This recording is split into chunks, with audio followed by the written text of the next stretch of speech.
If we don't get what we want, one way or the other, whether it's through you, through a military, through anything you want to call, I will shut down the government. Okay, absolutely. fair enough. And I am proud, and I'll tell you what, I am proud to shut down the government for border security, Chuck, because the people of this country don't want criminals and people that have lots of problems and drugs pouring into our country. So I will take the mantle. Well, that was the showdown yesterday, President Trump and Chuck Schumer. We all saw it live on camera. But behind closed doors, Nancy Pelosi, well, she got personal, telling Democrat lawmakers that Trump's wall was all about his manhood. Well, listen, we're nowhere near compromise. So a lot of folks are saying a shutdown is on the way just in time for the holidays. Joining me now, Republican Congressman Lee Zeldin of New York. Congressman Zeldin, first and foremost, if it comes down to the shutdown, would you vote in favor of one, considering the circumstances? Well, ultimately, I mean, the way we would end up with a shutdown would be without a vote. If there was no agreement whatsoever, then come next Friday, you'll have a partial government shutdown. What's important to note is that unlike past shutdown debates, you have 70–80+% of the federal government funded for the rest of the fiscal year. That includes the Department of Defense.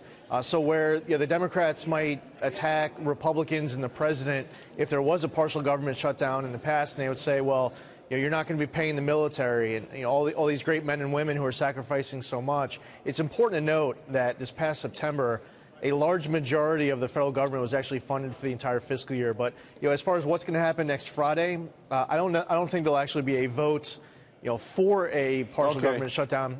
There might just not be a vote to keep it open next Friday. When your if there is a partial shutdown, and you're absolutely right, this is going to be, most people will not notice it. I think a lot of folks will be furloughed, but for the most part, most of these agencies will be open. But when the constituents ask you about it, when they call you up and say, hey, were you in favor of this? And, was it worth it for the wall? What do you tell them?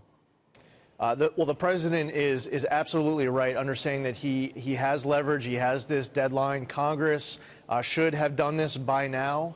One thing that Nancy Pelosi said that wasn't accurate, he said that the president and Republicans, the Republicans control the White House, they control the Senate, they control the House. Why hasn't this gotten done already? It's a little disingenuous. It's very disingenuous by Pelosi because in the Senate it requires 60 votes and the Republicans don't have 60 votes. So this should have gotten done before, and it should have gotten done, though, with bipartisan support. Fast forward to today, it should get done now over the course of this next week. With this next battle over funding, because the president is right. As it relates to not just people who cross our border illegally, but also things. If you care about the heroin opioid abuse epidemic, if you care about drug trafficking, human trafficking, sex trafficking, if you care about our national security and believe that a nation without borders is no nation at all, now is the time right now to get this done. And so the president is using his leverage, and so some people may want him to just relinquish it and say it's not even an option. The president is saying it is an option, and if you don't do the right thing to protect national security, I will be proud to make this decision on behalf of American national security, Homeland Security. And his words are getting taken out of context. Representative Zeldin, we got less than a minute, but overall, what people witnessed, I thought it was great. To your point, different people have different opinions, but is it a preview of the sort of vitriolic nature? I mean, when Nancy Pelosi talks about President Trump's manhood, is this a preview of what the next 2 years are going to look like? Well, yes, because if Nancy Pelosi is going to talk like that, then you're going to have several dozen members of her conference who will look at her as her leader. I mean, the number is actually just over, it's over 200 members now. They look to her as their leader, and then they will start saying the same thing. They'll say the same thing in cable interviews. They'll say it on the floor of the House of Representatives, and they'll say it back home to the people who follow those people who follow Nancy Pelosi. So it's horrible leadership as far as taking our discourse in the right direction.